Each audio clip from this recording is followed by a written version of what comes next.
My name is Benjamin Weber. I grew up in suburban Waterloo and I currently live in downtown Kitchener. I have a degree in religious studies from Wilfrid Laurier University, which I acquired after an abortive attempt at studying English literature at Trent University.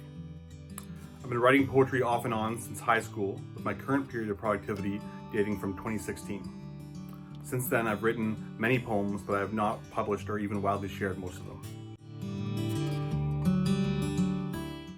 This call for poetry seemed like a good opportunity and a good time to share my work on what I feel is an important subject.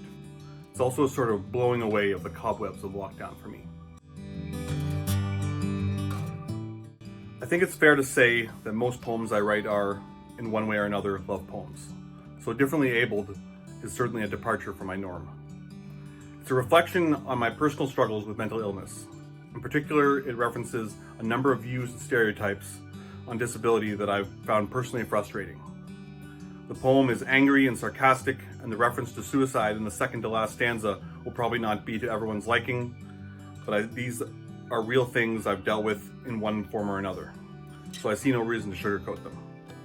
As regards the presence of dark humor in a poem about mental illness, well, I try to bring some form of humor into everything. I find it makes life more enjoyable. In regards to my usual writing practice, I find my apartment to be full of distractions, so most of my scribbling has been done in local cafes, particularly the Queen Street Commons in downtown Kitchener. With cafes being closed for much of the past 2 years, I've struggled to do much writing.